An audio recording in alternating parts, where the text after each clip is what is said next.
What's going on, everybody? We are back for another episode of Not Cool in High School. I'm gonna be doing a movie review here in a moment, and I'm gonna take up the screen right now. But then very soon I'll be adding in my co-host, who's getting ready doing their own content while we film this.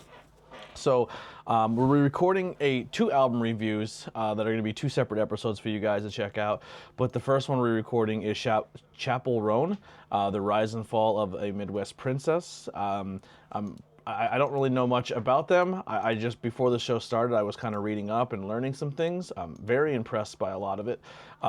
So I'm going to kind of pull from Wikipedia a little bit, and I was listening to some interviews with them. So I will pull from Wikipedia, which I know is factual, because we all know Wikipedia cannot be an amazing source all the time. But The Rise and Fall of a Midwest Princess is released on September 22nd, 2023. It was recorded between 2018 and 2023. It's a pop, dance, alternative pop, and electro album. It's 49 minutes and 8 seconds. The label is Amusement and Island label. Producers, I'm not going to go through all that because I don't even know that stuff. I'm not that in-depth when it comes to music and movies. I'm not like a producer, all that. Maybe one day I'll change, but who knows. Some of the singles from this album, Naked in Manhattan, My Kink is Karma, Pheromone, Casual, Kaleidoscope, Red Wine Supernova, and Hot to Go, with the most recent addition, I guess, being the Pink Pony Club, which is blowing up. But I don't think it was a single. I don't think it was released as a single. These are all released as singles.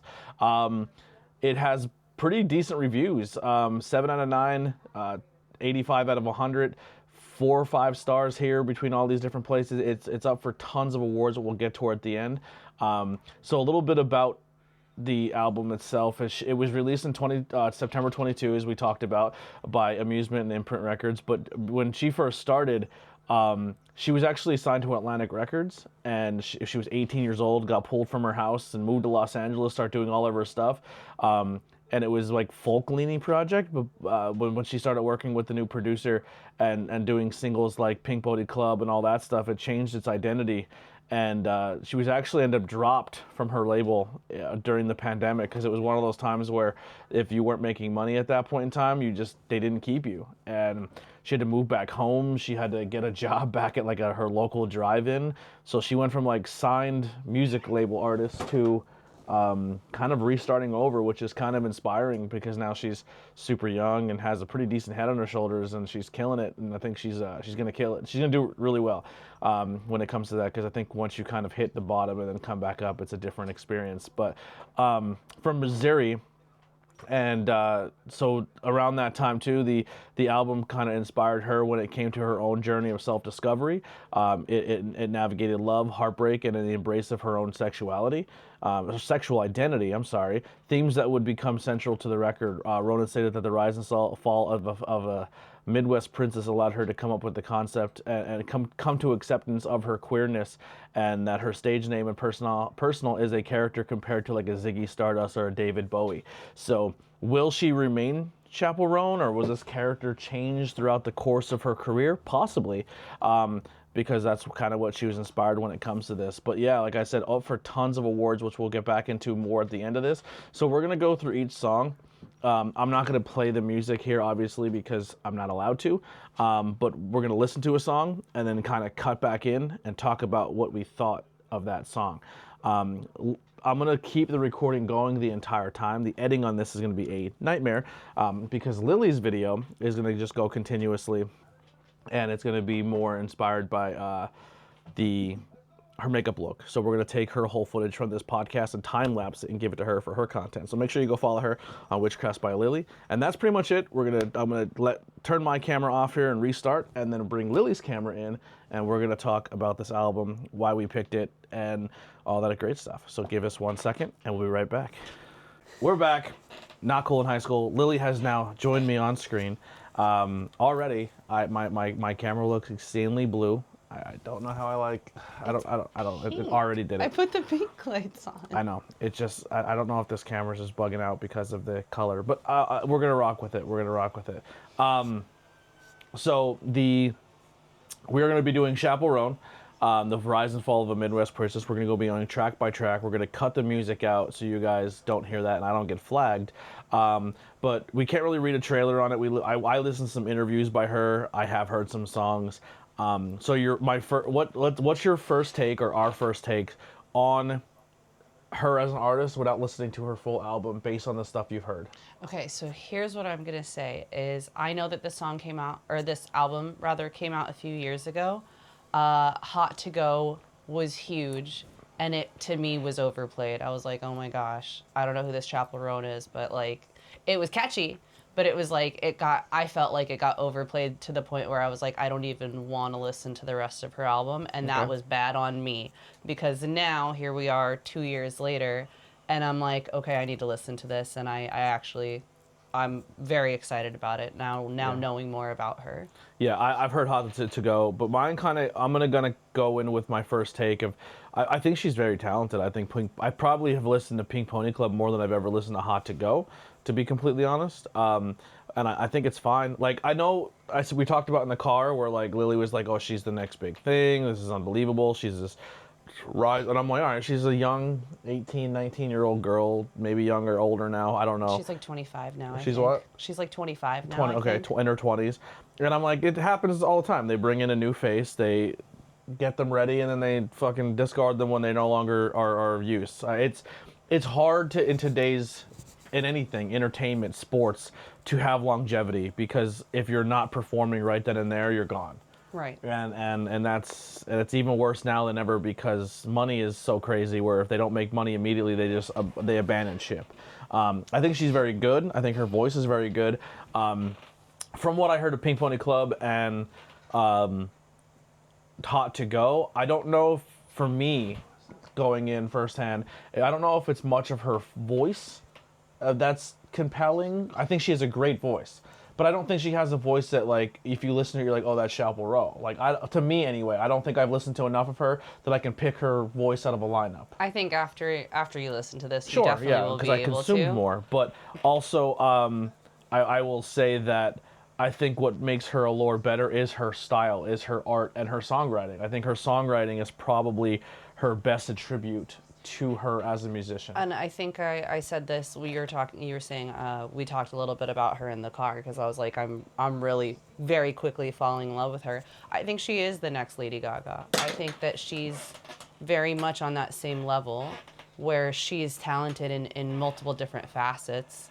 And I think whether she is as Chappell Roan or something else in the future, I still think she's going to be she's going to be a household name. She already is a household name. Yeah, absolutely. Unless I want that for her. Like, I'm never going to sit here and say I don't think an artist should deserve anything, or I think people are like, everyone consumes art differently, and just because an art isn't for you, it doesn't mean it's bad. It just means it's not stuff you're into. And Right. and I think I'm going to challenge myself by listening to more movies and watch more things and take in new things and review things that are out of my comfort zones. I think that makes you a better rounded person as well. So when did you first hear about this and how? I'll start off. I first heard about this at drag shows. This is where I consumed Chappell Roan. We went to see a Miss Misfit show and Hot to Go played, and then we went to another drag show and Hot to Go played, and then we went to Pride and Hot to Go played. It was like that year's Pride anthem. It was Yeah. the dance, the I thought it was like the gay. It was a gayer YMCA. HOTT. Yeah. OGO. Like G-O. the Village people made a gay anthem, but then don't claim their gay, like they don't claim it as a gay anthem, and then they went and toured the world with Donald Trump. Not trying to make this about that, but like now there's like a new There's gayer, a new better there's a version. gayer YMCA, and it's Hot to Go, and I don't think that's I'm not saying that in a negative it's a way. beautiful thing. I think It's a beautiful I don't thing. use gay. So here's the thing: I don't use gay anymore as a negative connotation. Like, I think it describes something, but I don't think I don't think it is a negative. Right. I hope that I hope I have the pass to say that.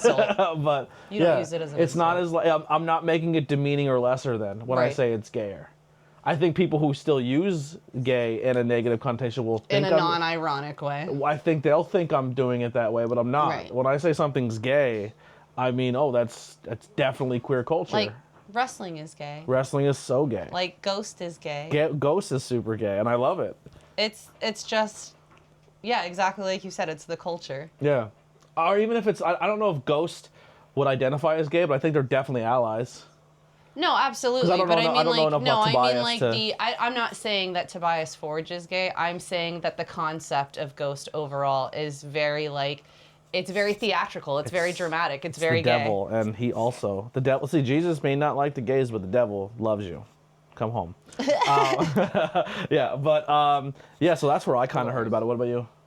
I'm sorry, about what? How did you first learn about Chappell? Or Oh, I'll be honest. I think the first time I heard Chappell Roan was probably TikTok. Like, went huge on TikTok. That's a good good And pop that's culture probably why vibe. I thought it was so overplayed, was because it was just like you couldn't go more than like skipping through two videos, and it would be another Chappell Roan Yeah.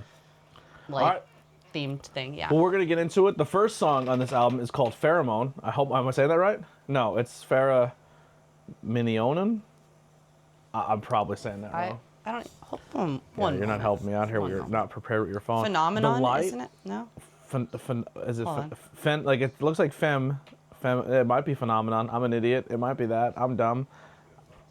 Sometimes Lord. dyslexia kicks in, and I have a hard time It gets pronouncing like words. that sometimes. Hold on. I brought I'm up being the open other and album honest. I review struggle we're with doing. that. I struggle with speech sometimes as a podcaster, and the color on this camera is driving me fucking crazy. It keeps going from purple to. I'm just gonna. It's throw- Phenomenon.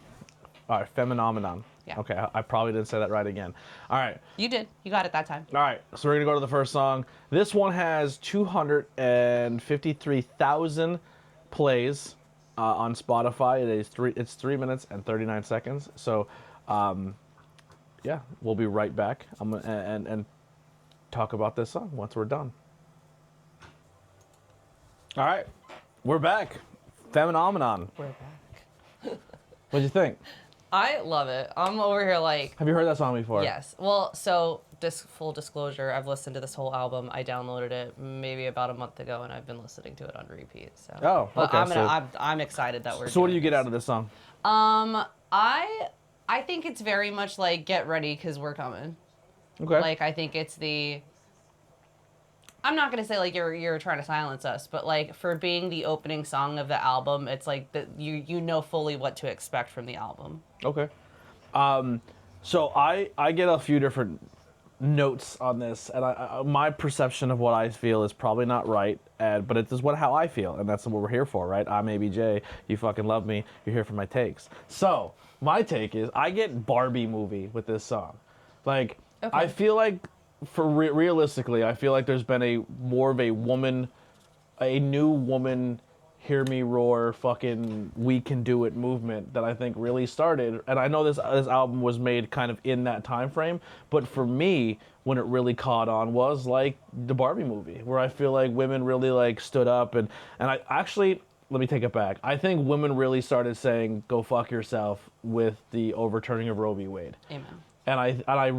So let me start with that. That's where the fucking movement. We're like, yo, we're in a situation where we could be silenced here, and it wasn't just women. It was the culture. It was gay culture. It was LGBTQ. It was this administration really said like, no, you're going to be silenced, and women and people of the culture and allies alike all said no. And I feel like this movement, this phenomenon, is like this the Barbie movie. Like I get Barbie movie notes, but I also. This song that opened up where it's like, oh, she's a Taylor Swift. She's gonna be very poppy. And listen, I've been proven wrong with Taylor Swift too. I thought Taylor Swift was made for little girls and made for kids, and Taylor's not about that too. She'll talk about sex and everything like that and adult content. And I think Chappell kind of hits you in the beginning with that really, really soft, we were first young and never saw you, like that very Taylor Swift-ish, like innocent vibe. And then she's like, play a fucking beat. And then she starts talking about getting guy making it hot and all these other stuff. And it's like, I think it really sets a tone of like, I may be young, I may be. I think she's talking about a girl. She's been about being with a girl. Like. Well, she said multiple times in the song, he and use. Yeah, but she's talking about like the differences, I feel like, between going with the guy and then going with the girl. Yeah. Yeah, but I don't know. I just think she really opens up and she's letting you know that she's younger, but she's not. It's not a bubble gum. Just because she's young doesn't mean she's innocent. Yeah, and she's not catering to a younger demographic or younger crowd. You know what I mean? I think she's singing I think she's ahead of her time when it comes to where she is mentally, of who she is as a person and finding herself. That's where I'm at. I gave it a 3.5. I think it's a really good song. I thought we were gonna do like a overall album. We'll do track by track and then we can say how it makes us feel. We can come back to you. Come back? All right. Yeah. All right, next song on the list. And I was reading the lyrics there too. Like I follow along with the lyrics. Yeah, like so baby, let's get freaky, get kinky, let's get the bed get squeaky. Baby, come on over. Why don't you come on over? Red wine supernova and falling into me, which is another song later, right? Red wine supernova. Red Wine Supernova is the next song. Really? Because she ends with those two lyrics, red wine supernova fall right into me. No, the next song is After Midnight. Sorry. Let me go back. Make sure we're not skipping. It is Red Wine Supernova. All right. Here we go. Next song. Red Wine Supernova. So that's interesting. The lyrics for the one song lead into the next. I like that. That's clever. Here we go. Red Wine. Very Grateful Dead. Huh? I said how very Grateful Dead. I'm not a huge Grateful Dead fan. I didn't know they did that either. Anyway. Red Wine Supernova. 441 million plays. Yeah, and over, it's just crazy. Numbers in this are insane. 3 minutes, 12 seconds. Let's get into it. Red Wine Supernova. All right, we're back after that song. So I was wrong. Do you see where you pulled the Grateful Dead now? No, the last song did not end with those lyrics. Correct. I said how Grateful Dead of you because, and I'm laughing because of the lyrics of the song. I don't care that you're a stoner because I feel like you just got too stoned and started really reading the lyrics from the next song. Yeah, the next song already started, and I was looking through at stuff, and yeah, so I made that mistake. I mean, so, it was funny. So what do you think of Red Wine Supernova? What do you get from it?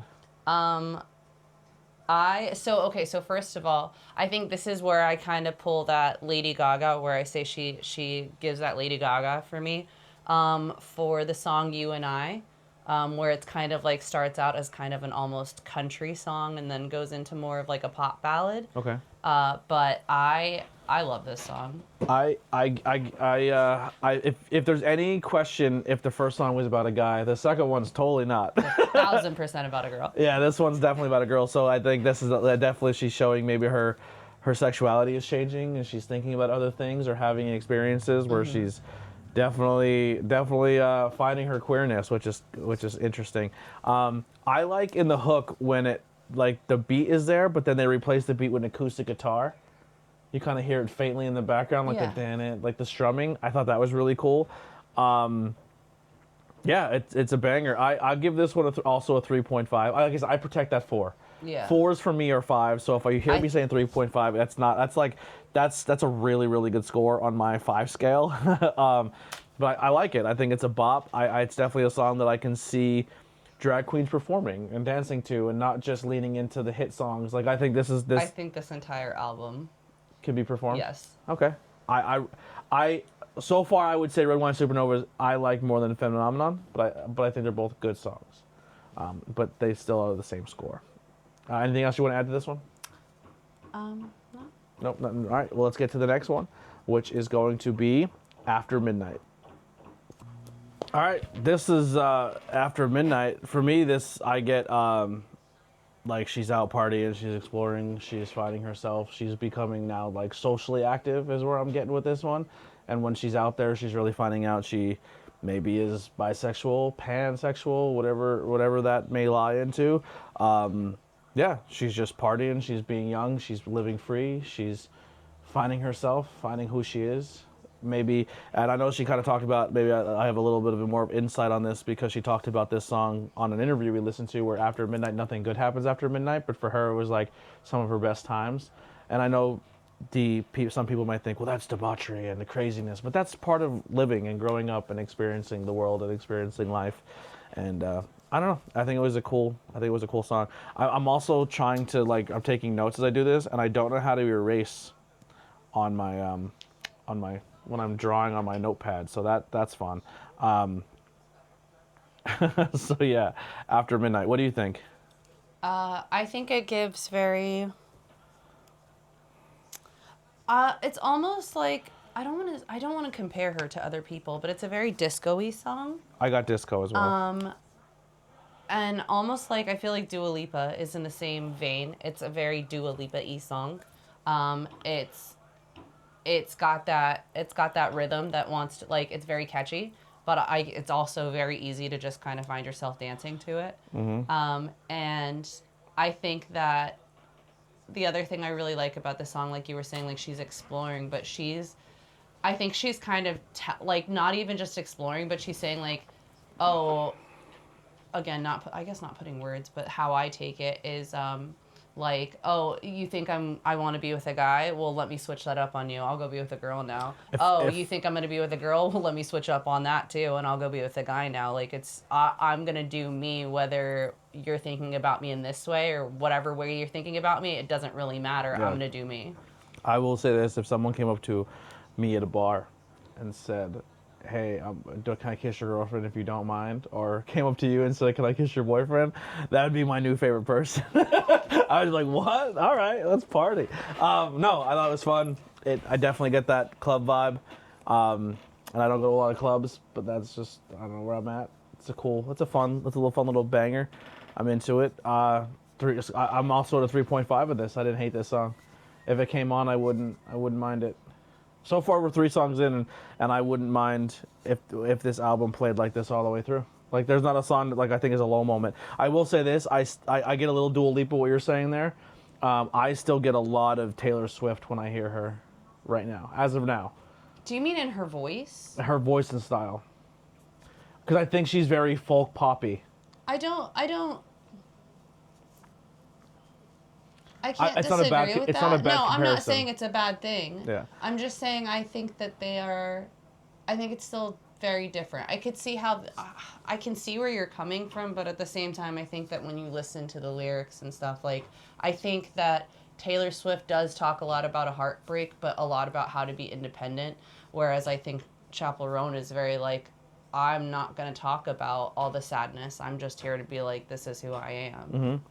Yeah, I think she's ahead of the curve when it comes to putting herself out there to the public quicker than Taylor Swift has been. Yeah. But I definitely think their style and their voice style and structure is similar to me. Okay. Yeah. All right, next song, Coffee. All right, Coffee just played. I'm always like this close to being done with whatever color I'm on. Then you start again. Yeah, this is definitely not a Taylor vibe. You know who I get this one? Billie Eilish. No, Adele. Oh, I get Billie Eilish. Yeah. But I mean, I still love Adele too. So this is your first maybe breakup. Maybe the guy in the first song is her love interest, her guy, her normalcy to the human world, where it's a guy versus girl. Comfortability. Well, I'm gonna say societal norm too, where it's like, oh, you're a girl, you should be with a guy, the whole nine, where it just feels like everything, but maybe she has a little bit of a sexual side when she's with him. But then the second song, she kind of goes to the club, finds her own sexuality, tries girls, tries guys, and maybe has a different experience with women that maybe guys don't. And then this guy, just seeing like maybe a lot of their relationship was more sexual charged instead of like more mentally connected. They were more physically connected, where every time they go to hang out, it kind of always leads to sex instead of conversation or feeling like she's wanted or accepted. And that's kind of what I get out of this song. But also, like, I think guys are, and I'm not defending dudes here, but I'm maybe giving perspective from the dude. But like, if a dude is maybe a very sexual person or we're like cavemen. Like we want steak, beer, and sex. Like we're not hard creatures to figure out. Like, you know what I mean? Like I think at the core we're very dumb and simplistic, where women are not. And I think especially if you cater to what a guy normally likes, and then they don't know how to rewire that, and they think that you enjoy that, and they don't know how to express themselves, because also we're dumb, simplistic creatures, but also we're not in touch with our emotions as we should be, and we're not in touch with how it makes other people feel. So I think there is guys who are monsters, and then I think there's guys who just aren't. They don't have themselves figured out, and they then project that onto a lot of females. Where that, you know what I mean? Like I don't think we overthink it as much, but I definitely, from a female perspective, I think Coffee sums up that thing of like, hey, sometimes maybe chill out with the physical contact, chill out with it doesn't have to be sex all the time. Like, learn about her, feel about her, understand where she's at, be more there for her. And I think Coffee's a great way of conveying that. I don't disagree with that. I'm not, first of all, I love that everything pretty much that you just said, because that is very much, I've already been in that situation. Mm-hmm. So like that is very much like, the situation I was in, rather. So that situation was the first person who came to my mind when listening to this song. Yeah. So I do think that it's very much that feeling of like, why can't I just be more than having sex with? Like, Yeah. like why can't? Well, can I kind of not put you out there, but maybe No. I'm just saying I think you've had a No. lot of coffee experiences. Yeah, well, I think that not even just I disagree with that. Really? I don't think I've had a lot of coffee experiences. I think that I've had a few, but I think that I get a lot of friendship coffee things where it's like I don't even. Man, I'm trying not to get emotional right now. Just like from when we first started dating, you had a lot of guys who were still hitting you up and talking to you. Listen, and, that's because I got this BPD. You know what I mean? There you go. Well, you're saying I have a BPD, but these guys maybe at that point in time really enjoyed this physical connection, maybe looked at you differently because of the industries you were in, the things you were a part of. Correct, but I think that you're so far wrong too. The person that the situation that you know about, I was never in a sexual industry when that happened. Like that, my point is that when, I'm not even talking about my situation anymore. Going back to the song, I feel that everyone has had that feeling of it's not even just, hey, you can't meet me at this level. It's I had so much more feeling for you and I expected more. Yeah. And I know that if I put myself out there again, I'm just going to get hurt by you again and I can't trust you. I think she says that in there, maybe if I trusted you. Yeah. But like, I can't trust you with that part of me again because I've given that to you and you've burned me so many times. Yeah, totally. And I think this is a thing that, like, once again, if a guy is understanding, in touch with himself, understands other people, has feelings and emotions, and not always block out their own, because that's, fellas, that's a toxic trait we have.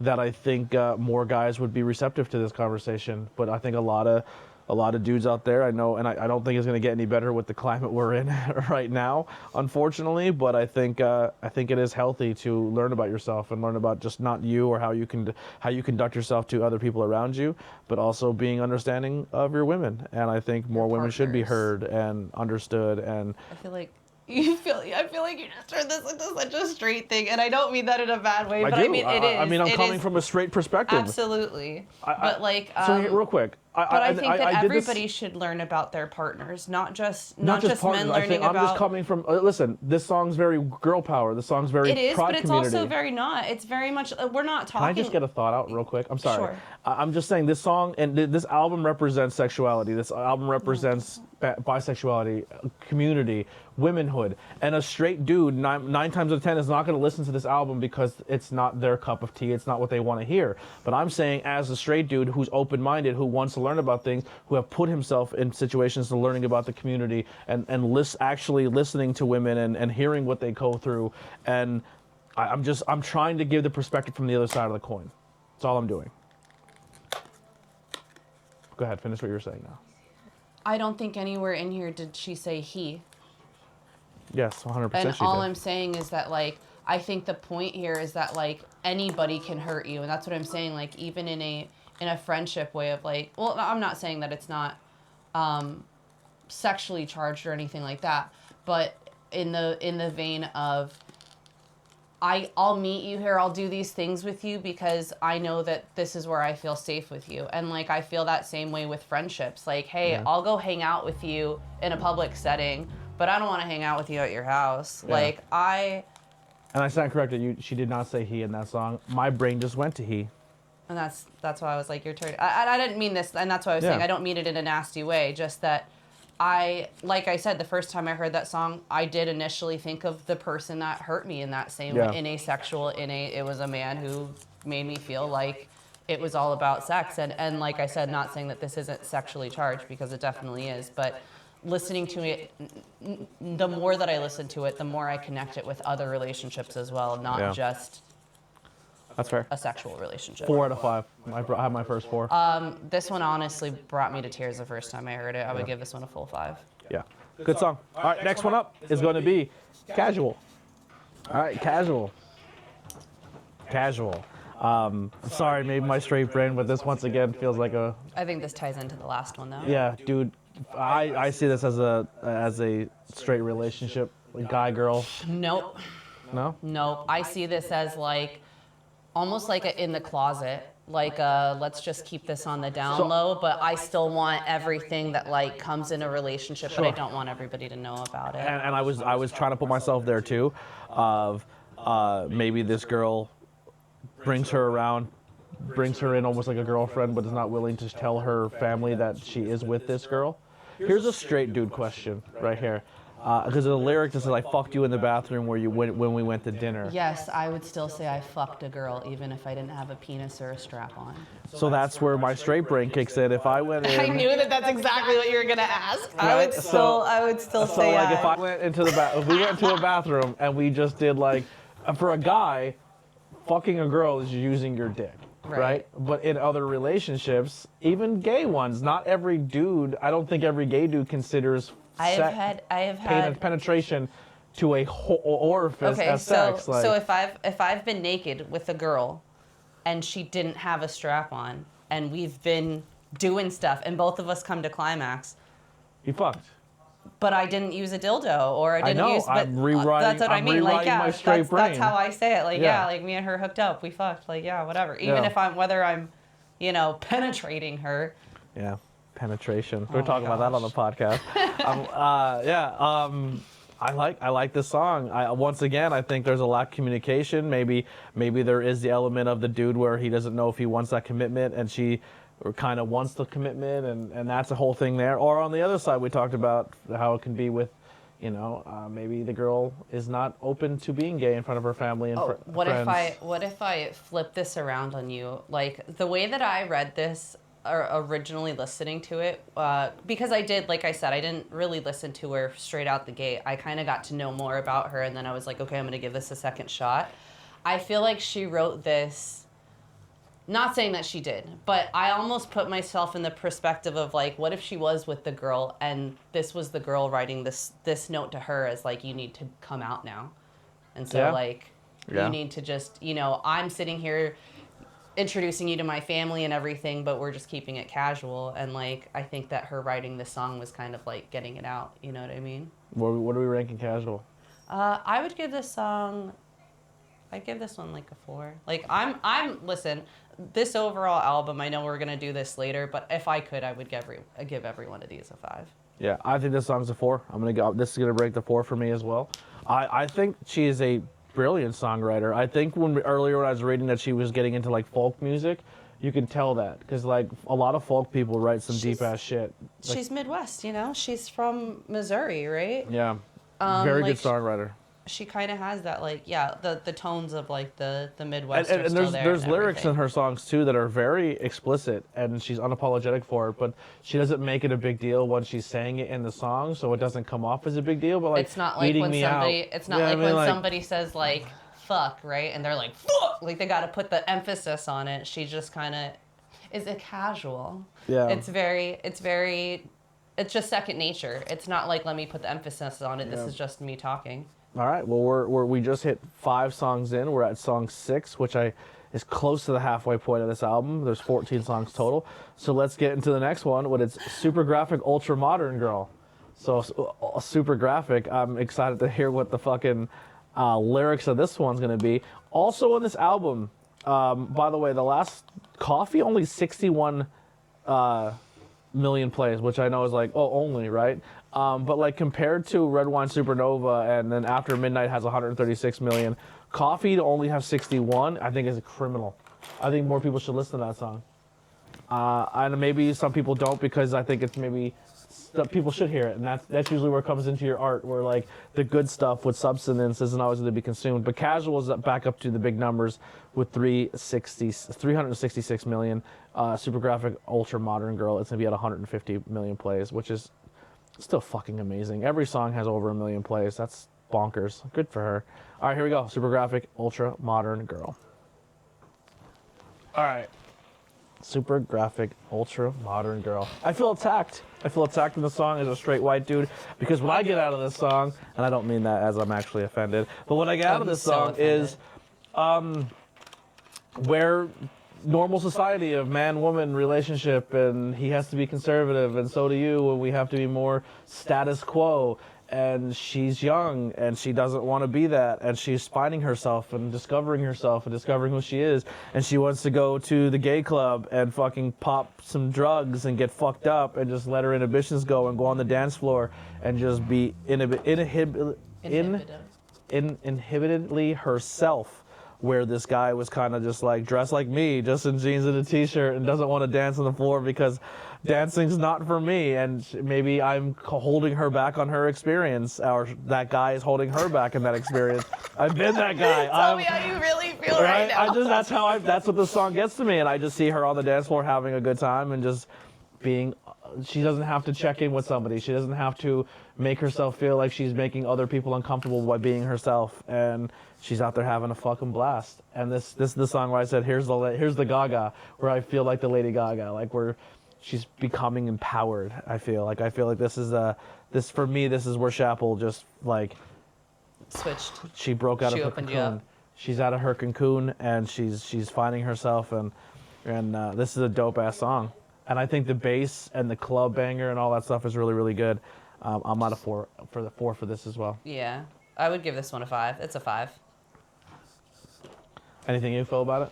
I love this song. I feel like it is very, like you said, just kind of very empowered. Like very like, I'm me. I don't care. If you want to sit in the corner, sit in the corner, but I'm going to be over here doing my thing. The lyric is, we're going to leave Earth and you can't come. I took that as they're all popping something.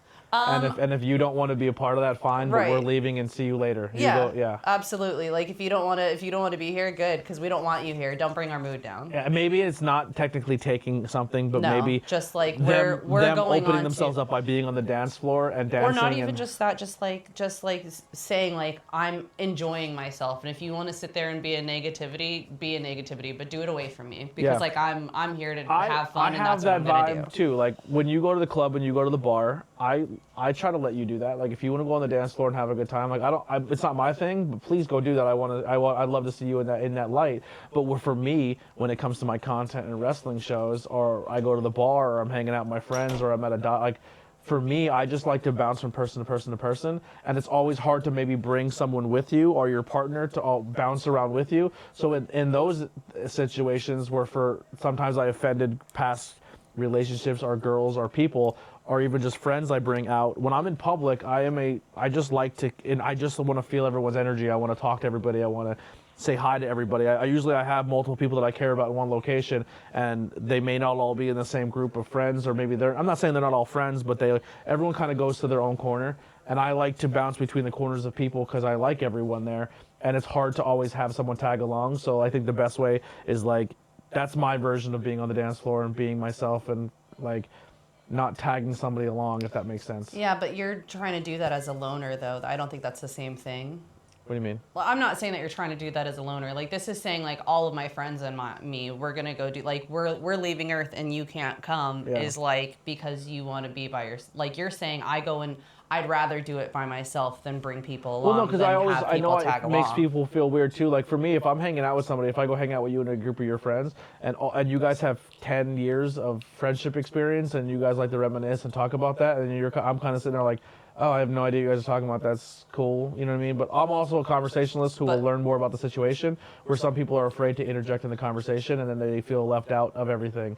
So I kind of just like, well, instead of you being left out, I'm going to go do my thing, and you go make your own friends, and we'll kind of meet in the middle. You know what I mean? That's just how I feel. I don't know if that's the right way. Maybe I'm just saying that's like the opposite of what the song's talking about. I'm just saying, for me, this is what I get out of it. I'm not saying I'm right or wrong. No, I'm not. I'm not saying that you're wrong. I'm just. Yeah. There it goes. All right. Anything else with this one? Nope. All right. Let's go to our next one. It's going to be. I don't know if we've ever heard of this one. This one has 626 million plays. It's called Hot to Go. I don't know if you ever heard of it. It might be a popular one. Hot to Go. All right. When you listen to music, do you visualize like a music video in your head of like them performing it? So here, yes, and let me tell you why. Because I haven't watched a music video. I haven't watched MTV or VH1 since I was in high school. I don't even know what music videos look like anymore, but I always just imagine people dancing things out. Yeah. You know where I immediately went in my head to this, where I feel like this is the modern day version of a song, and... The Macarena. No. Oh. No. It has a creepy vibe to it. the brum, brum, brum, brum, brum, brum, brum, brum, brum, brum. It sounds like old horror, but like funky horror. That Okay, like kind of like you know where I get a visual of this, and I just think Chappell with the bright red hair and the white Scooby-Doo. face. Rocky Horror Picture Show. Okay. This is like the Time Warp, where it's upbeat, fun, kind of sexy, but like I could just see a room full of misfit drag queens and weird dress and like fashion and like people just being them, and Chappell Rowe is like Dr. Frankenfurter doing like kind of conducting the people dancing. I don't know, but it has that bass line kind of gives me like an old horror vibe. That's just me. I'm probably the only one who thinks that, but like I mean, I feel so if you like take I this said, music and I put it don't over know. top of Rocky Horror Picture I Show. would call it horror though. Like I mean, yes, I guess I don't. Yeah. Yeah, I don't know. It makes me think of the song differently. Hot to Go, I'm going to give that a 3.5. I think it's a good song. I understand why it's as popular as it is, but those songs are fun, but they're not as, they don't speak to me as much as like Ultra Modern Girl and Coffee and Casual, where it's like there's some feeling there. You know what I mean? Depth. Where are you at with Hot to Go? What do you think of it? Like I said, I think this was the one that was like overplayed for me. Yeah. And I would agree that it's more of like a simpler one, and as far as like depth of feelings go. Yeah. It's still a fun song. Yeah. It's fun. It's still very catchy. My kink. I dance to a lot more now than I did when it first came out. Yeah. My Kink is My Karma is our next song. Track number 8. We're kind of flying through it here. This one here, 232 million plays. No features on this album either.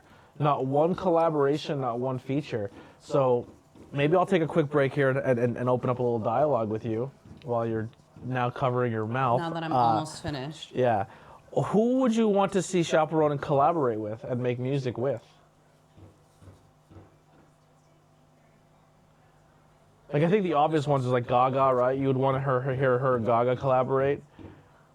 Her Adele, I think, would be fun to collaborate and make music together. I think her and Billie Eilish would be really fun to make music together. Like, I think all those powerful women who are in the scene now, Pink, I think her and Pink would be a fun collaboration.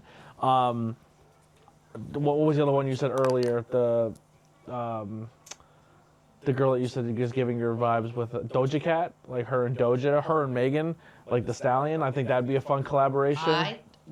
I mean, I don't know when I said Doja Cat with her. Was it not Doja? You said somebody else, like a different musical artist that song gave you vibes of that person. I thought it was Doja Cat. Maybe I'm not. I said Billie Eilish on the last one, but yeah. I don't remember. Is there any other people out there you want to see her collaborate with?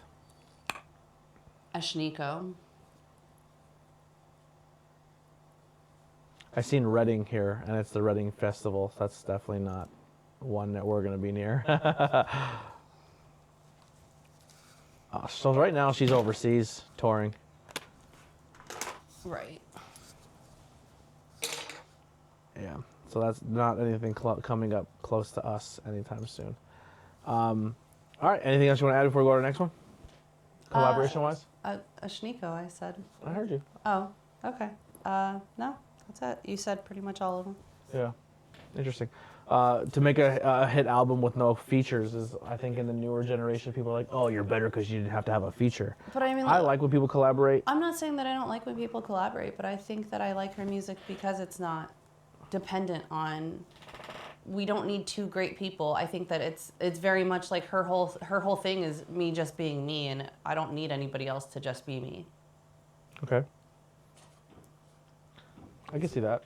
I like I wish music's the only genre for me that I feel like they don't collaborate as much, because I think there's that stigma of collaboration sometimes of like, oh, you have to do a track with somebody to get popular. That's like, I don't know, I think music is held to a different standard. I think more like it's like a dream matchup, right? So wrestling, I want to see two people wrestle who I think would be great chemistry together. I think the same way in music. Like, it depresses the fuck out of me that Nicki Minaj and Cardi B hate each other, because I think if they made an album together, it would be fucking amazing. Absolutely. Like, I agree. and then even throw Megan Thee Stallion in there. If we got Nicki, Megan, and fucking Cardi on a track, that fucking album would be the greatest thing of all time.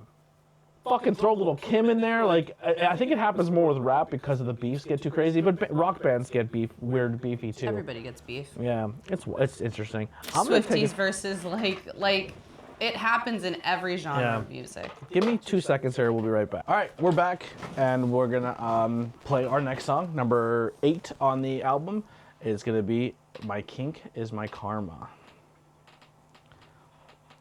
All right, "My Kink Is Karma." Where are you at with this one? Here's your Taylor Swift song. Yeah, 100%. And I'll say it's the Taylor Swift song, but it's also the Taylor Swift song after a hit song on the album. Like when you have a song that you know and you identify with, and then they hit you a song after, which is still a good song, but it doesn't grab you as much as the hit that it was on the album beforehand. So like "Hot to Go" gets you like, oh, I know this one, and then it hits you with something like this. And I'm not saying it's a bad song, but I think it's like a filler song for the next, like to keep the album pace moving. Okay. That make sense? Yeah. I hope I described that properly. I don't hate the song, but it didn't stand out like the others. Right. If I had my low moment of the album so far, or the song that's my least favorite, it would be this one. This is my least favorite song on the album, on the entire album. All right, so I'm not off base when I say that. No. Yeah, I gave this a 3 out of 5.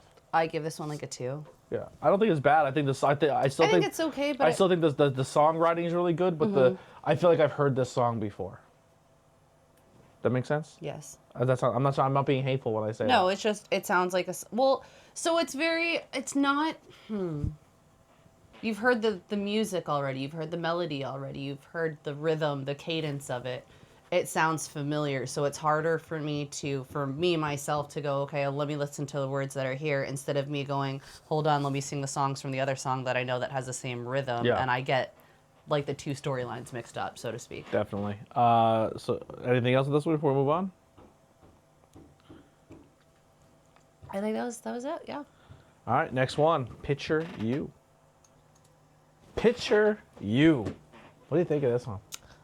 This is another song that's very high on the list for the album for me. I think it's like reminiscent, but like not in a reminiscent kind of way. Like Okay. it's like it's letting someone know how much they think about them, but not in just a I used to think about you, like I still think about you. Okay. I like it. Like, tell me your kinks. I'll go to the library and fucking research them and shit. Like, I don't know. I think it's a cool song. I love the way it's composed. I love the acoustic guitar with the heavy bass line and the bass coming in, and it gives me that Adele funk vibe a little bit too. I think this almost gives me more of like a 50s, like a Stay With Me, like that kind of it era has like of that music. old school like dum dum dum dum Yeah. dum dum dum dum dum dum dum. Like, I like it. This is my favorite song on the album. I'm going 5 out of 5 on this one. Yeah, this one's very high on my list. Yeah, this is I really like that. That's the song to beat for me. Track 9 is the track to beat for me when it comes to my favorite song on the album. Only 5 more to go. Can it get bumped? Number 10, where we got 5 more after this, 4 more after this, and this is called Kaleidoscope.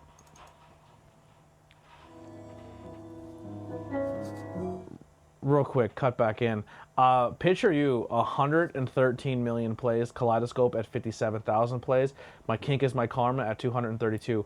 Picture You, another one I think is criminally low on the plays. Yeah.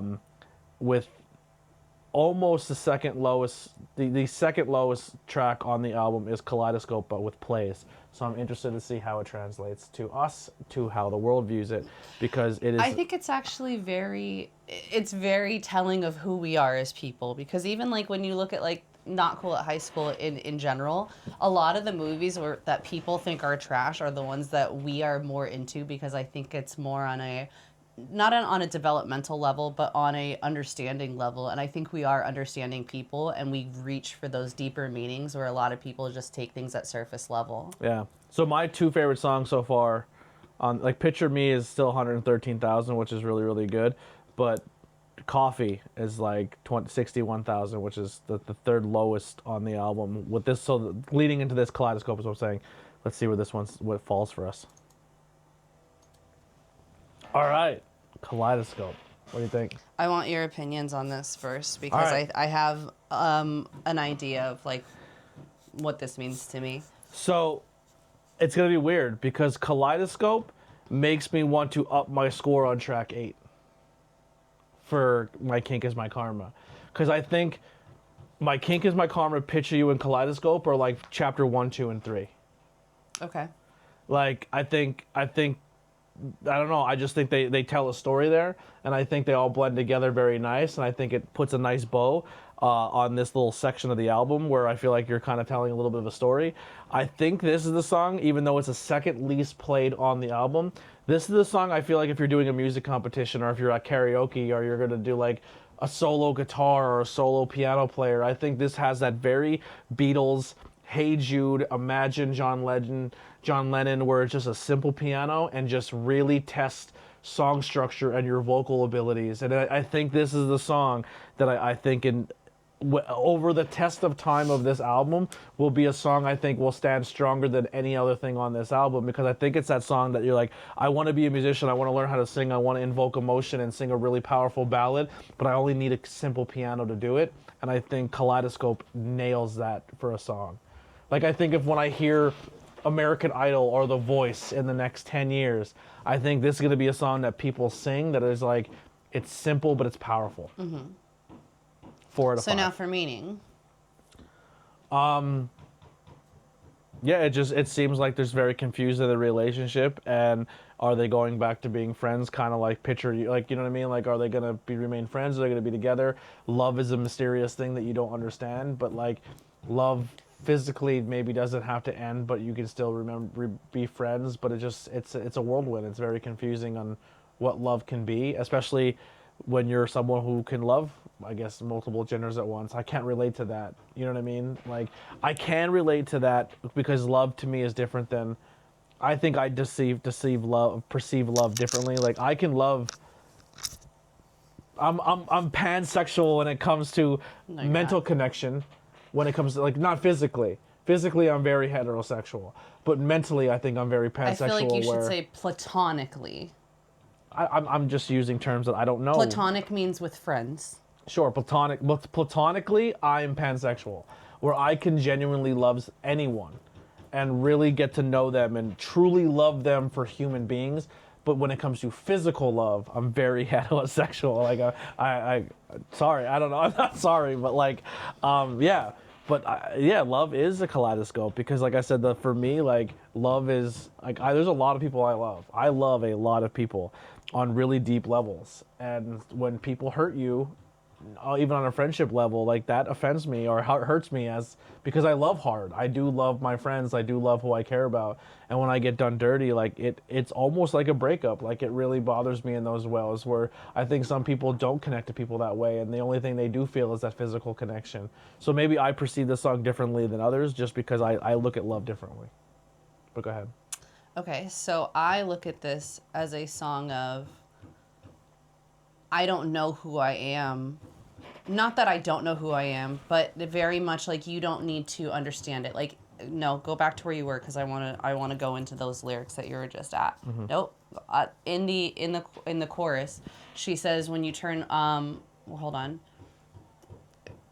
Turning to the left or to the right, color shining in your eye, and even upside down, it's beautiful somehow. I feel like that's very like, either you have to be this or you have to be that, and love isn't just straight or gay. There's so much in between, and all of it's beautiful. But not even just that, love being a kaleidoscope. Like, I feel like, and maybe this is me from a not straight perspective, I think that there are, I wouldn't say so much phases, it's not a phase, but I think that love can change so much. Like, I would say that at one point in time, I was a bisexual. I only wanted to be with men and women. But then the more that I learn about things, the more that I'm like, maybe I fit more into this group or fit into that group. But at the end of the day, it being this very big spectrum of love is love, and you don't have to understand what every single color is or what shape there is to it. Love can look in so many different forms, and just it being that it shouldn't matter what my love is or what it looks like, just know that I love you. Yeah. There is no wrong way to look at a kaleidoscope, and everyone looks at a kaleidoscope differently, and each image that you turn that style is going to give you a different version of art or different feelings or Whether emotions or it's- invoke different things, and everyone's going to feel something different. Like there's a million different ways to look at a kaleidoscope, and everyone's going to Right. see it a different way. So when she's saying whether you're looking at it left, right, or upside down, Yeah. it's still beautiful. And that's like that kaleidoscope. You change it even just a little bit, it's going to look completely different from when I'm holding it to when I hand it to you. Even that shift, it's going to change, Yeah. and that doesn't make it any less beautiful. I think too, like if you want to perceive or use the analogy of a kaleidoscope, it's like the world wants to be a certain way. They want a A space perfect image, color wheel. and it's the perfect color wheel, and and everything has to be identified by that's red, that's yellow, this is this. Right. You can't blend this color with this color. And kaleidoscope is like, no, we're gonna smash everything together. And I think just when you're a person, you can change who you are and Right. how you feel and how you love, and there's nothing wrong with that because I think people think that you need to nail down how you feel or how you're going to be at a young age, and that's how you have to be, and you can't change and you can't adjust and you can't be something different or change your look or your style or the way you conduct yourself, or you're allowed to change. Right, Change is exactly. change is part of human nature. Like I was kind of like last night when I was out, I'm not trying to bring up past relationship, but people kept asking like, oh, well, what happened? What's going on there? And I was like, listen, like at the end of the day, I don't know how they feel. I don't know how they coped, how they bonded. I genuinely hope they find happiness. And it goes for anybody, past friendships, anything. I generally just look at things now of like, I can't hold on to resentment because you're no longer in my life. Like, I hope you found happiness. If I've done something wrong to hurt you, I apologize. I'm still to this, like the last 2 years for me, I've bettered myself. I think I've explored more. I found who I am more, how to adjust things more, how to approach things more. And it's just like, maybe I lost track here what I'm saying, but like it's okay to change. It's okay to be something different. It's okay to want something different. It's okay to feel a different way, love a different way, respond a different Right. way. Like It's all part of growth. yeah, growth is important, and there's no right or wrong way to do it. There's no blueprint. And if you're doing something different with your art or chasing your dreams or finding love or being who you are or loving how you love differently than you did 3 weeks ago, there's nothing wrong with that. Lean into it. Find out where it takes you. Right. But also still kind of understand that every other person in your universe is all still looking at their own kaleidoscope, and maybe they're not seeing it the same way you're seeing it, which doesn't make them necessarily a bad person, unless your views are hurting people because you are actively trying to close their kaleidoscopes. Yeah. Then go fuck yourself. But have more understanding of people, of how they handle situations or how they want to love or how they want to adjust. And maybe the person you're attaching yourself to isn't attaching them to yourselves to you anymore. Like it's a lot, and it's a lot to take in. It's a lot of different things, and it's understanding, compassion, and just change is good. We probably got way off base with that, but all right, next song, number 11. Well, wait a minute. What's your score on that one? Oh, that one I gave a 4. I gave it a high That's score. my favorite one on the entire album. I don't That's think my it's better than favorite Picture of song. You, but Well, I think you're wrong. But that's my I think it's opinion. really, really good. All right, the next one here is going to be another popular one. This is going to be the hit song. This is going to be the song that we end the night with, but we're not going to right now. But I think if you've seen her live, she probably, I'm going to guess this is what. Do you think this is the closing song, Pink Pony Club? Do you think this is how she No. ends the show? I think this is how she just would open the show. Open with Pink Pony Yes. Club. What do you think she ends with? Hot to Go? Probably, yeah. Send everybody home happy? Yeah. It's either Hot to Go or Pink Pony Club. I think she opens with Pink Pony Club. Is- I would say like Pink Pony Club is more. So Hot to Go is her welcome home? Let's just listen to it. Hot to Go is her welcome home. Actually, I want to do something real quick. What's her name of her tour? I don't know.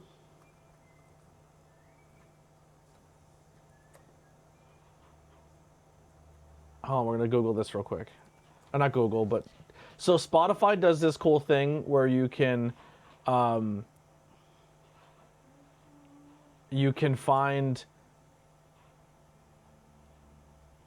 So I don't know if this is it. That's probably not it. You can find, like, if your favorite person's on tour, you can go look at the playlist, and people make playlists of how the tour, like what the Set tour's list. doing, and it kind of gives you the set list. And I think that's kind of fun.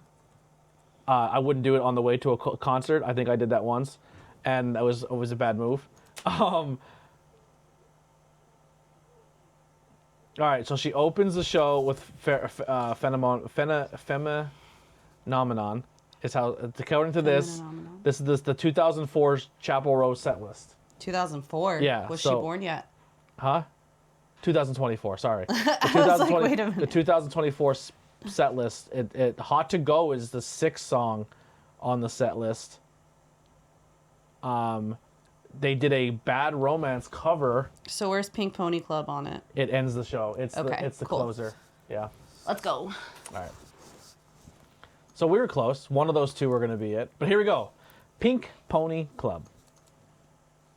All right. Pink Pony Club. Banger. Banger. Banger, banger, banger. Banger yes. song. Now that you've read the lyrics with it, do you get where because I kind of gave you my interpretation of this before listening to this. I have a different interpretation that may not be with other. But once again, I'm trying to also relate to music that I'm gonna be real. It's not made for me. Right. It's not made for you. Yeah.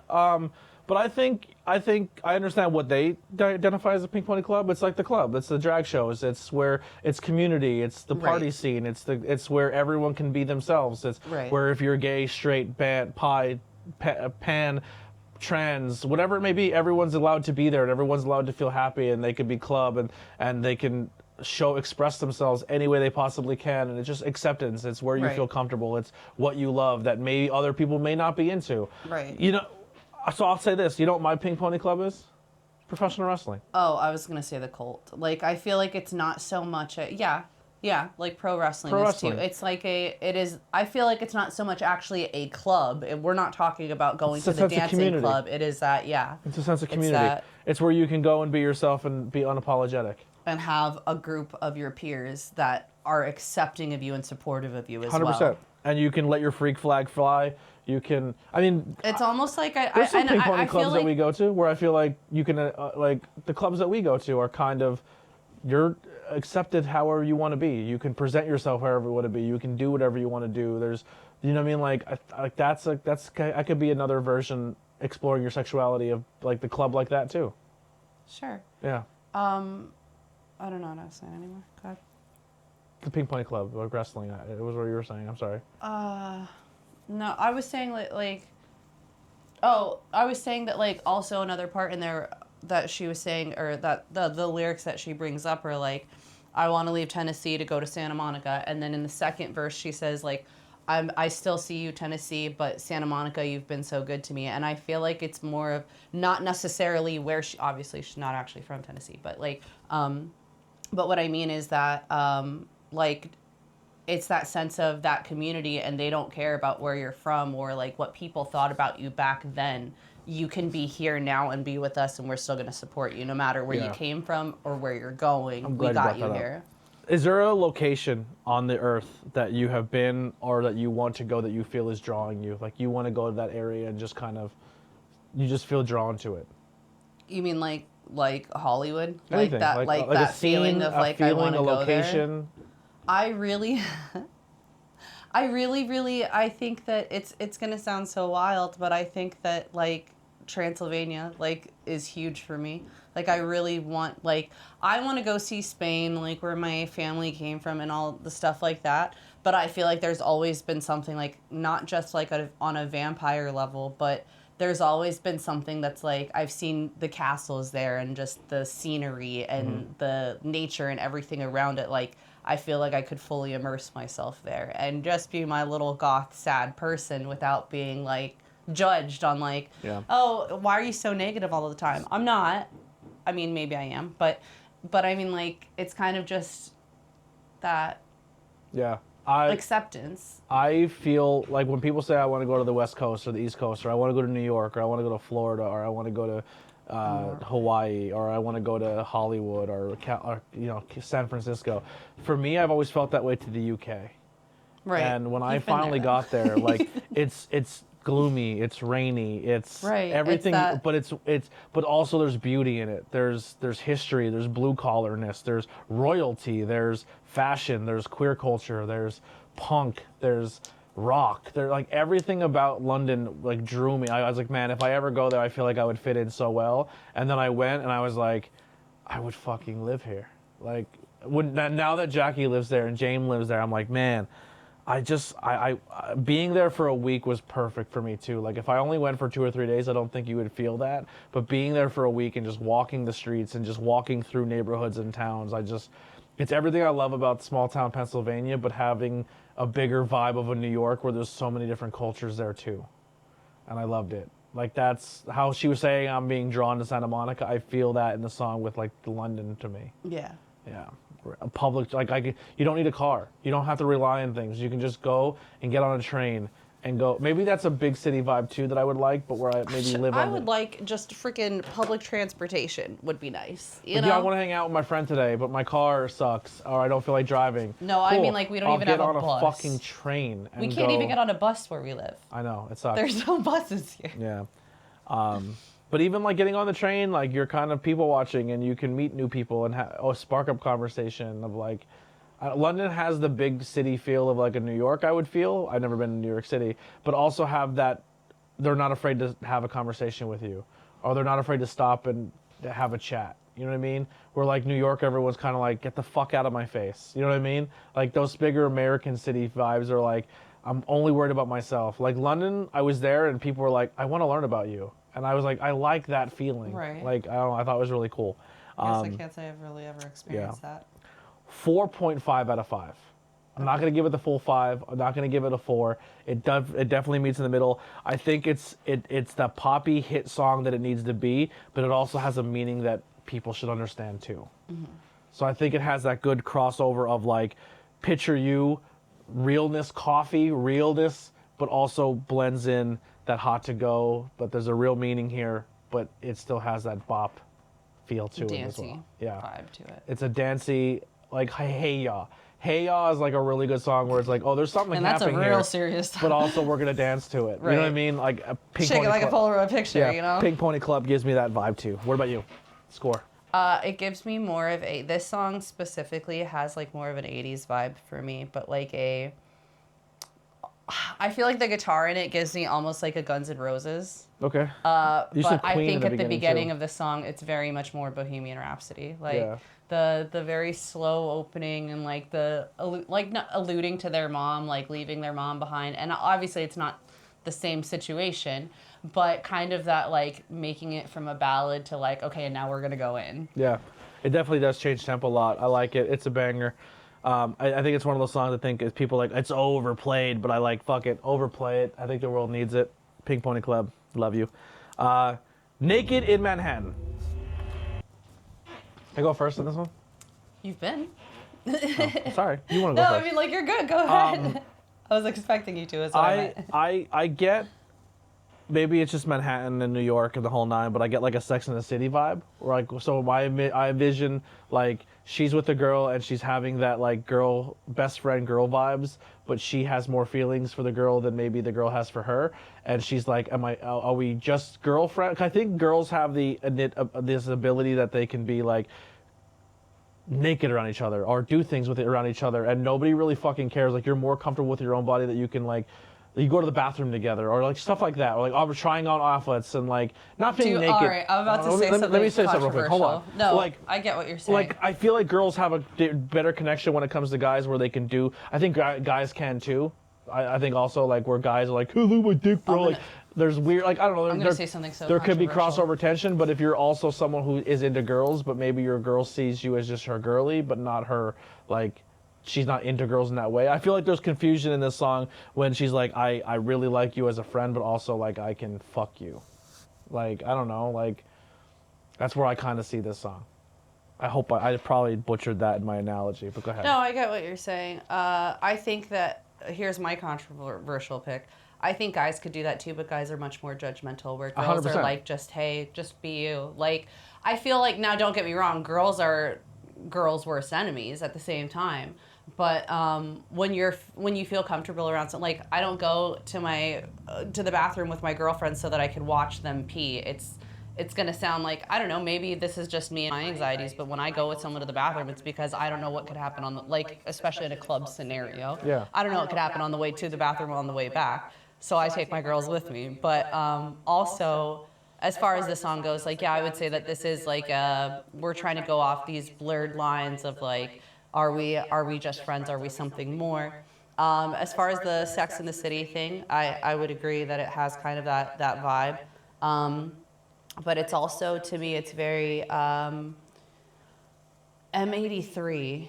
I don't know if you wouldn't know them, but just by their name. But like the song Midnight City, it gives a lot of those same vibes of like, we're here to have fun. Maybe we could have more fun, but like, let's just see where the night takes us. Like I'm cool with it going for more. I'd like it if we went for something more, but if it's not, I'm still here to vibe with you. Have you ever been in a situation where Yes. you had a situation where like you're into a girl, but you're just friends? She just sees you as a friend, but you're obviously she doesn't know I've been you're, in love you're with my best friend before, so like, where you wanted more physical, and you knew that wasn't what they were about at all. she was very, very straight. Like she is very, very straight. But she's gorgeous to begin with. We're not really as close as we used to be, but I vibed with her so hard as a person, and then like, I mean, yeah, like I said, she was my best friend, but I felt like a lot mentally we connected, and like, first of all, you are an amazing partner, so I don't want this to be taken out of context, but I felt like she could look at my face and just be like, okay, we're dropping everything right now. What's going on? Like, you... I try to do that, and I get fucking met with the war of Okay. yeah. Do you want to, if you want to go into that, you get met with the war of Satan because I'm usually overstimulated. Let me rephrase that. She could tell when I'm overstimulated and say, okay, let's stop. You're like, I have to be watching a YouTube video while I'm listening to music, while I'm also trying to edit things, and I can't have you bug me right now. So if you're going to have a breakdown about something that's trivial, you need to tell me why, and you need to tell me now. And I'm like, well, fuck you. I'm already overstimulated, Yeah. and you're trying to get me to just... That's fair. Like, I can't. Like, it's not... No. I'm not saying that you do that purposefully or maliciously, but usually when I'm at that point already and you're like, what's wrong? I'm like, fucking nothing. Yeah. Because My I want to be like, fucking my, everything. My ADHD is locked in, and I see you need help, and I'm like, can we just get the cliff notes and fix you quicker? Right. And it's more on me and not on you. I'm not saying that it's on you, but we No, it's definitely definitely more we think of a- of things... I'm not we meeting handle you at your things level differently. because I'm more thinking about, I'm being selfish. I don't think you're being selfish. I think that we just handle things differently. We Yeah. don't... when I want to sit and talk is when everything's quiet and we can focus on what I want to sit and talk about. And you're someone who... My quiet time is I want to be quiet. I don't want to talk at that point. Okay. Yeah. So what I was saying though was how you handle things is and everything that you do is very much I can do 17 things at once. And my brain is like I can do one. So if like I know that this isn't I'm not going to say that this bothers you, but something that I think bothers me in general is like when I go out to hang out with friends, like I feel like I'm not giving you enough attention, but I'm incapable of having a conversation with someone and texting someone at the same time. Yeah, no, I cannot do that. No, I want that. Like, go do your thing. No, but I mean, like, you can sit and have a conversation with someone and be texting somebody else about something else and talking to this person about the podcast and talking to this person about the wrestling show that's going on next month or 2 months from now and editing stuff and watching wrestling at the same time. And then I'm like, hey, really quick, can you look at this? And you're like, I'm in the middle of stuff. You get overstimulated too. Yeah. But then when you're like, hey, like, or if I start like freaking out or something, you're like, okay, well, you want to talk about it? No, not when all this shit's going on. Like, Yeah. I can't focus on it. It was But a weird, again, it was a that's weird detour from your girl crush. way far detour. But my point being with her, I do feel like there was a best friend that I had that I could easily see, like, you were my soulmate. Like, if you ever wanted to be with me, if you ever wanted to try out lesbianism or be with a girl, like, please call me first because you're perfect for me. Yeah. But and it didn't end up being like she was just like, yeah, no, that's straight up not me. But I felt I had that connection with her like a couple of months into meeting her, and we had a friendship that was really strong. And like she went with me to Pride events. Like, she was my go-to for like, she was the first person I called for Pride, and she just wanted to go to have fun. And Yeah. like, she very much was an ally, but that just wasn't her thing. But I was always very much like, I'll be your second string. I'll be your side fling. You know, if you just whatever. I just want to be in your presence. I want to be with you. Like, I feel like I could be that way with other females too, where you're like, I could be your homie, I could be friends, we could be cool, I could be your crying shoulder, I vibe with you. If you want to make it physical, I'm down with that too, but it doesn't, we're not going to cross But it's not right. We're not going to cross a And line of like, you can still go be physical with other people and do your own thing and live Yeah. your life. Like, our physicality, I hope it doesn't change our friendship. I don't want on my end, but I can see how it would make you feel on yours, type deal. Yeah, but I mean, I'm not even.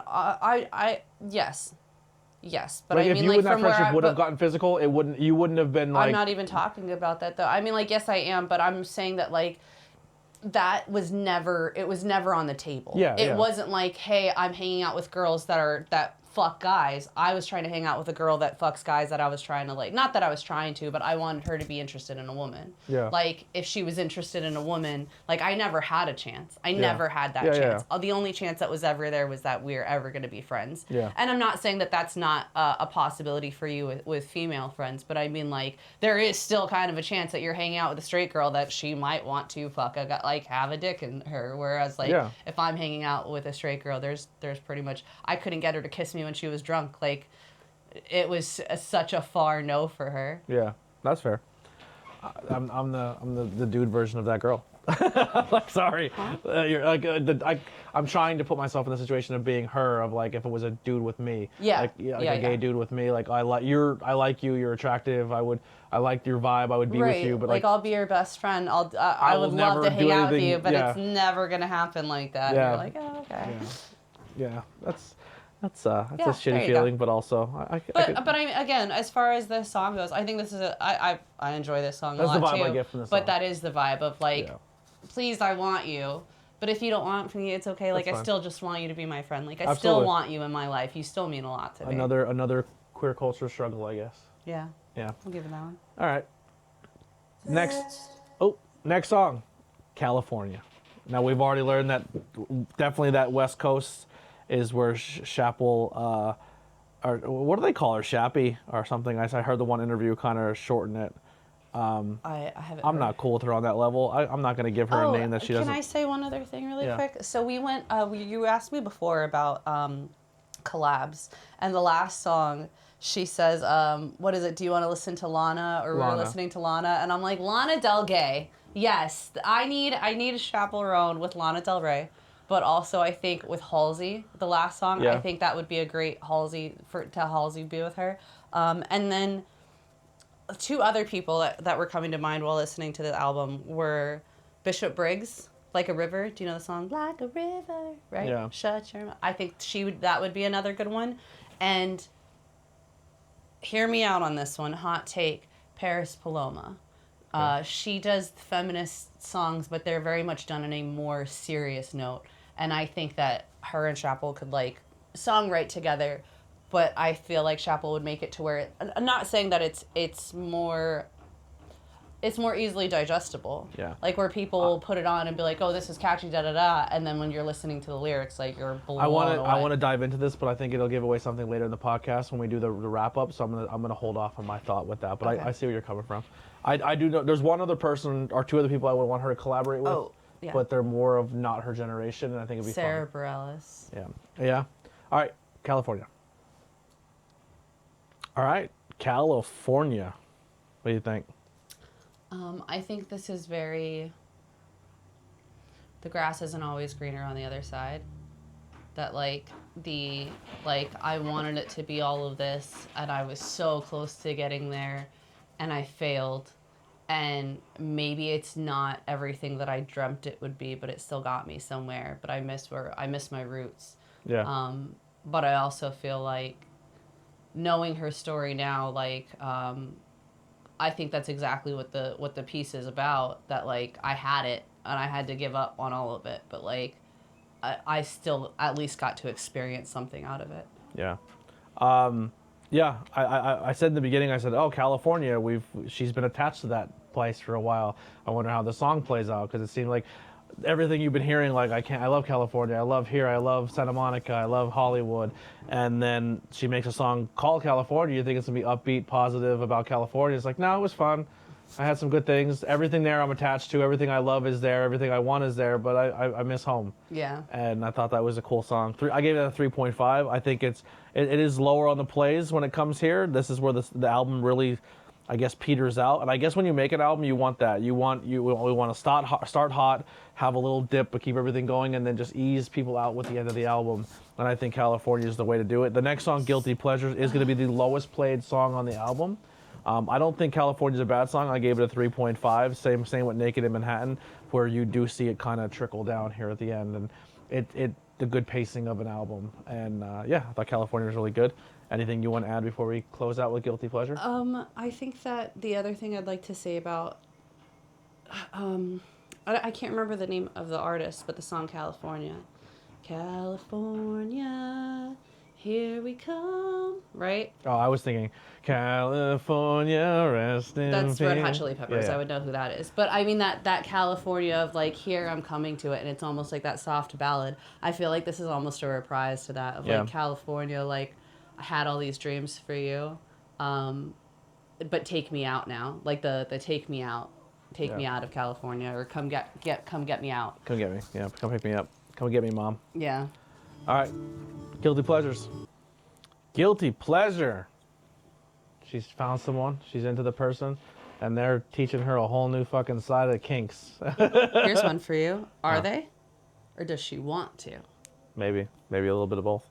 I think that song shouldn't be that lowly played. I think that's a good song. That's a banger. I gave that a 4 out of 5. Okay. I don't think that should be at 47 million plays. I think that holds true with the rest of the album, and I thought it was a good song. Liked it. Very, very Gaga. I got a lot of Gaga on that. I get, I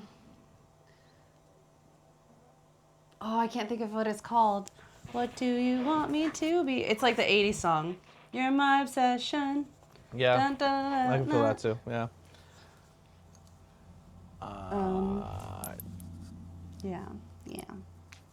Yeah. I'm trying to see what else is here. All right, there's no other bonus tracks. There's no deluxe editions for this. Yeah, so The new album's coming out soon, though. All those pictures at the bottom that you were just looking at are from the new album. This? Yep, the construction worker, the dentist. So there's new stuff coming. Yeah, she said she was taking off from November to May to work on it. Okay. To work on so this the new song album, that she's releasing is there's Good Luck Babe was a single. Oh, has she already dropped them? So there's a song called Good Luck Babe single, and then there is a song The Giver, which is a single. Yeah, that just came out a few days ago, I think. Okay. So yeah, they're on tour. No, The Giver is going to be the name of the new album. Also. Well, the song is called The Giver too. Okay. 27 million plays so far. It's gonna be interesting to see where they go. So some people that say if you like Sabrina Carpenter on this list, Charlie XCX, Yeah. Lady Gaga, Lola Young, Gracie Abrams, Dolce, Gigi Perez, Doja, Gigi. Addison Rae, Hozier, Billie Eilish, Paris Paloma, That's who I said. Paris Paloma should do something with Tate McRae, Tate McRae. The Bleachers, Olivia Rodrigo, Mm-hmm. Raven Lene. She has beautiful hair. Bia Doa Du B, Oh, I don't know. the Asian girl. I can't see what's on your Ogman screen. Heap, which looks pretty wild. But yeah, these are all the people that you're like. If you like Doja, you would like these other people too. If you would like Doja. If you Not like Doja. Chappell. If you like Chappell, Roan, that. So just to kind of pull up real quick, reception of this album is a critically acclaimed response, according to reviews and Metacritics. It album have received universal acclaim based on the weight and average score of 85 out of 100 from 7 critic scores. Olivia Horn from Pitchfork called the album bold and uproarious introduction. What else we got? It has won Alternative Press Best of 50 Albums, Best of 50 Albums of 2023. Billboard. Trying to see what else it won. The Music Award for Best International Artist, Danish Music Awards for Best Album of the Year, Grammys, Pop Album of the Year nominated, and Best Vocal Pop Album nominated, but I don't think they won, which is, I think, a bummer. Trying to see what else we got here. That's pretty much all I got. Peak position for Argentina, so like all top 50, all top 100. U.S. Billboards ranked number 2 for a while there. Yeah, it's doing really well, really popular. When it comes for me to this album, let me kind of go back to my other set of notes here. Favorite parts are things you liked throughout the album. I think we talked about that when it came to music and songs as we went. Yeah. Overall impressions hasn't changed. I guess has it changed for you? I mean, you're a fan. You're a fan of Yeah, them. I would say that. I don't think that. Well, I mean, I would say that it changed from prior to listening to the album to me actually sitting down and listening to the album. Not this time, but I mean, the first time I actually sat down and listened to it, I was like, wow, I really connect with her more than I thought I was going to. Okay. This is an artist for me that I came in knowing two songs. One was like an overplayed, how you said, very poppy. The other one is just kind of now popping off now. And I listened to it and I was like, it's fine. Like, I don't hate it. But like, I said, So, listening. So when we had a conversation in the car, I said, I think people are treating her like the next Madonna. I'm treating her like the next Cher or the next Lady Gaga. I'm not sure if she's there yet. And I said, like, for me, I don't think vocally she stands out like any of those other people. But I will say, songwriting wise, I think she's up on that par. And I think after listening now to an entire album, I think vocally she's very solid. I think she's very, very good. One of the people I said collaboration wise, I think Madonna. I think she can be the next Madonna, the next Lady Gaga, the next. I think she can be that next cultural icon. After listening to this album, I have a new respect for her. I think she's very, very talented. And I'm excited to see the rest of her career and how she develops and grows as an artist and as a person. I think as an album, I think it was paced very well. I think it told a story of struggling with your sexuality and moving across the world and chasing your dreams and being homesick and discovering yourself and partying and exploring drugs and sex and rock and roll. I think that's all there too, of chasing art and dreams. I think as an album, I'm going to give this a 4 out of 5. I want to give it that 4.5 out of 5. It's that good. that's where I would give it. I'm between a 4 or 4.5 out of 5. I think it's a fantastic, fantastic, fantastic album. And I'm glad I reviewed it. I'm glad I consumed it. I'm glad I know more now about Chappell Roan. I am too. Yeah. I'm really glad you listened to it. Because, like, I think I brought it up to you a few weeks ago that, like, oh, like, because I think, so we usually just throw on whoever is driving, the other person puts their phone on to listen to music. And Go ahead. 9 times out of 10, like, I mean this so respectfully, but if it's a song you don't like, you're like, okay, put this on, put this on, put this on. And I just threw on my soundtrack of, like, or my library of songs that were on there, and I'm like, okay, I know this is Chappell Roan and it's not really your jam, but we're gonna listen to it because I've been listening to her, and I think that you should, like, give it a shot. And I feel like that was myself the advice that I wish I would have taken like a year ago when she was popping off everywhere, that, like, just give it a shot. Yeah. I'm kind of a nightmare when it comes to consuming new content because I want to consume it here in this platform with y'all. So when we're laying in bed at night and I'm like, she's like, I want to put this movie on. I'm like, I want to watch that with a camera in front of me. I know it sounds stupid and silly, but like, if I want to be a content creator and I want to talk about it, I want that genuine authenticity of experiencing it, turning a camera on and talking to you about it. This isn't something I thought of an idea of how my perceptions are going to be. Like, I'm consuming it and being straight honest to you of how I feel Directly after consuming and I don't it. want to watch something and then come back later and do that. I think it loses what I want to do as a content creator and how I want to present my content to people. So I hope, let me know in the comments if you guys listened along with us, if you listened to this and then went back and listened to the album. If you listened to the album and then came and joined us, I think we should have said in the beginning, you probably should go track by track and then hang out with us, but maybe we'll do that in the future. Maybe we're still fighting ourselves as how we're going to do reviews when it comes to movies and music. I enjoyed it. I hope you guys did too. Let us know in the comments of some music or some albums or artists that we should check out, or movies in general. So we're going to be bouncing between movies and music here on the Not Cool in High School, maybe some other things too. But we'll thank you guys so much for tuning in. I'm not looking forward to editing all the music aspect out of this, but like I said, I'm going to be as honest and authentic as I can. Lily, where can people find and support you? Okay, so we're going to go with the business side of things. I think from here on out, because of personal things getting crazy, I'm going to stick to all of my links being on my business page. So you can find me on Facebook at WitchCraftsByLilly or Fighting with Fashion on Facebook. And Instagram, WitchCraftsByLilly. TikTok is WitchCraftsByLilly13, all one word.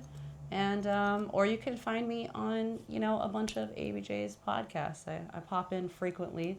We do Blazing Buds together and, you know, reviews here and there. So Yeah, a lot of recent content she's been joining me on. I'm not saying I'm kicking her off or you're not going to see it all the time, but there is some times where I do want to stand on my own as a content creator. I do like vibing off of her and talking to her and chatting with her, and I love having her a part of it. But there may be some times where maybe they're not on camera. Don't think anything weird of it. It's just I still want to stand on my own as a solo person. But a lot of the stuff you're going to see will be with Lily because we're always together and we are exploring this art together. The next album is something that was picked out. I picked out Chappell. Chappell. That was Roan. Chappell Roan. That was something I picked out. The next one we're going to be reviewing album-wise is going to be The Search by NF. It has been requested by a lot of people to me that I should listen to NF, that I would like him, that I would be into it. So we're this taking is a little bit of a turn here Yeah, from so- Chappell Roan to NF. so this is something Lily picked. That's gonna be the next album review we're gonna do. If you see us wearing the same clothes, it's because we did it the same day. A lot It's of actually content, funny, we don't have a lot of free time, and especially with weekends coming up, we were actually not supposed to even be home this weekend, but you know, cancels and changings and financials and money, which is all changing soon with our jobs and stuff, which is exciting. But this is like that kind of first weekend where we maybe shot ourselves a little too far ahead before we could, of saying we're going to go to a city and go do our thing. The car's not the greatest right now. We're trying to really be careful, and we are still doing a trip in 2 weeks to Philly, so maybe not doing 2 trips back to back would be Right. smarter, and we just kind of played it off. We're bummed that we did miss, you know, great shows and great events, but I think it was for the best this time around until we get more on our feet. But a lot of content will be coming. Thank you guys so much. But we try to clam a bunch in one day and then have it spaced out throughout the month. So we have like a day where we just sit down and consume a bunch of stuff, which I think is fun. And we're going to do that today with music, 2 music albums and probably a couple movies, because it's going to take a quick break here and then record the next. But it's like almost 2 o'clock and we still have a lot of daylight left and a lot of day. People are hammering in the background. I hope you guys don't pick that up. But we'll see you on the next one. Not Cool in High School. We're out of here.